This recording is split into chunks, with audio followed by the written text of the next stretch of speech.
오늘 말씀 7절 말씀을 보면 너는 미련한 자의 앞을 떠나라 라고 이렇게 말씀합니다. 미련한 자라고 이야기하는 것은 우리가 어제 본 그 말씀에도 보면 거만한 자, 그 자는 지혜를 구하여도 얻지 못한다. 미련한 자의 앞에는 지식이 있음을 보지 못했다라는 것은 이 거만한 자를 이야기하는 겁니다. 미련한 자의 삶 속에는 하나님을 아는 지식이 어디를 보아도 없다는 말씀입니다. 우리가 지식이라고 하는 것은 세상적인 어떤 학문에 대한 그런 지식이 아니라 하나님을 아는 지식. 하나님을 아는 지식이라는 것은 이 땅의 인생의 삶을 살아가면서 인간으로서, 사람으로서 어떻게 살아야 하는지를 제대로 깨닫고 걸어가는 것이 하나님을 아는 지식을 가지고 살아가는 삶이라고 이야기할 수 있습니다. 그런데 우리가 이 땅의 삶을 살아가면서 하나님을 안다는 것은 지혜를 가지고 살아가는 것인데, 지혜가 없는 미련한 자의 삶에는 하나님을 아는 지식이 전혀 없다는 겁니다. 왜 그렇습니까? 미련한 자는 하나님을 두려워하지 않기 때문입니다. 하나님의 말씀을 구하지도 않고 하나님의 그 말씀이 삶 속에 기준이 되어 있지도 않고 자기 생각과 자기의 뜻이 자기의 삶의 주관으로 박혀 있기 때문에 하나님을 알지 못하는 삶을 살아갑니다. 그런데 그런 자의 앞을 떠나라 라고 이렇게 말씀합니다. 떠나라 라는 이 말씀은 아예 그냥 탁 끊어라 라는 이 말입니다. 재빠르게 그 자리를 박차고 일어나라 라는 뜻입니다. 그런데 미련한 자, 하나님을 알지 못하는 사람과 이 세상에서 담을 쌓고 살아가기 시작한다고 한다면 우리는 이 세상에서 살지 못합니다. 근데 하나님의 말씀은 그런 사람과 완전히 관계를 끊어라 라는 이 말이 아니라 그런 사람들의 생각과 그런 사람들의 사고와 그런 사람의 행동에 동요하지 말고 그 사람들과 구별된 삶을 살라라는 말씀입니다. 함께 살아가지만 물들지 않고 구별된 삶을 살아라 라는 겁니다. 왜냐하면 우리는 쉽게 그냥 물들어 버립니다. 나는 절대로 저 사람이 가지고 있는 사고방식을, 저 사람이 가지고 있는 생각을 절대로 내 영향을 받지 않겠다. 각오를 하고 결단을 해도 같이 이렇게 어울려 지내다 보면 나도 모르게 그냥 물들어 버립니다. 그래서 그 사람이 가지고 있는 부정적인 생각과 사고들을 그대로 영향을 받아서 나도 말하면 걸핏하면 부정적인 말, 이런 말들이 툭툭 튀어나온다는 겁니다. 이런 사람을 볼 수 있어야 하고 또 이런 사람과 살아갈 때에 함께 살아가지만 물들지 않고 오히려 그 사람에게 하나님의 말씀을 또 복음을 영향을 주며 살아가는 그러한 그리스도인이 되어라 라는 것이 2절의 말씀입니다. 두 번째로 8절 말씀을 보면 슬기로운 자의 지혜는 자기의 길을 아는 것이라도 미련한 자의 어리석음은 속이는 것이니라.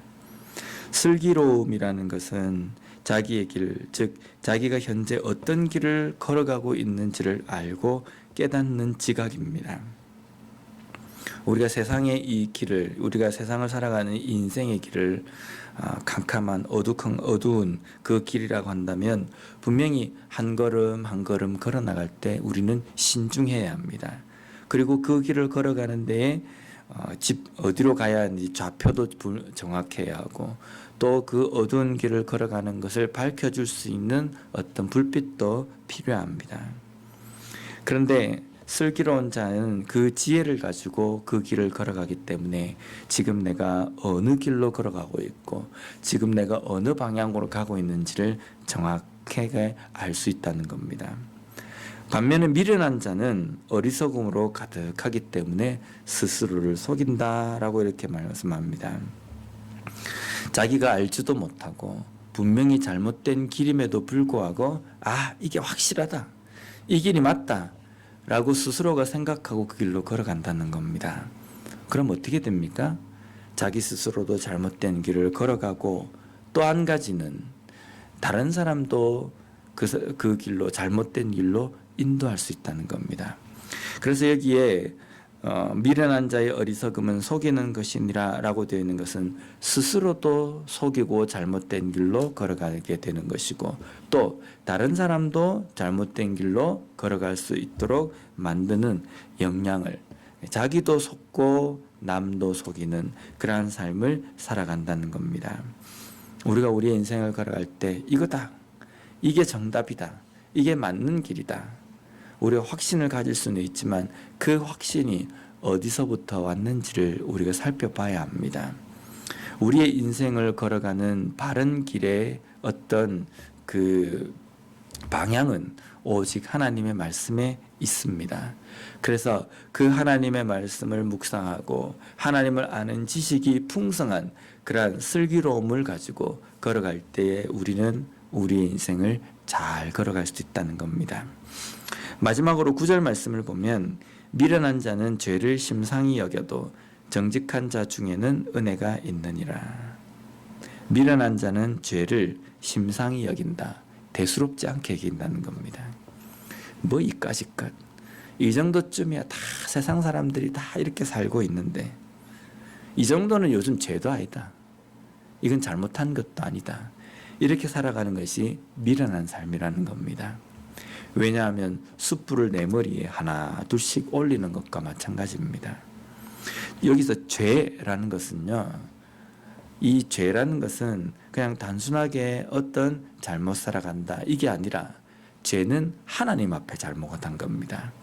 하나님 앞에 잘못한 것, 그것이 죄인데 미련한 자는 이 죄를 별로 그렇게 대수롭지 않게 생각한다는 겁니다. 하나님 앞에 인간이 잘못한 것은 심각한 겁니다. 그렇지 않습니까? 그래서 이 하나님 앞에 잘못한, 조금이라도 잘못한 것에 대해서 우리가 심각하게 생각해야 됩니다. 심각하게 생각하는 것이 바로 그 다음에 이어서 나오는 정직한 자라는 겁니다. 하나님 앞에 나아갈 때 하나님, 내가 이러한 죄를 지었습니다. 어떠한 조그만 것에도 민감하게 하나님 앞에 엎드리고 하나님 앞에 내려놓는 삶에 무엇이 있냐면 은혜가 있습니다. 이 은혜라는 것은 하나님의 용서하심과 긍휼의 은혜를 입는다는 겁니다. 나는 괜찮다, 이 정도는 뭐 별 상관이 없다, 이렇게 살아가는 삶에는 용서와 긍휼이 없고 오히려 이것은 멸망의 길로 치닫게 되고 심판을 자처하게 되는 겁니다. 하지만 정직한 삶을 살아가는, 하나님 앞에 사람에게 정직한 삶을 살아가는 삶에는 은혜가 있습니다.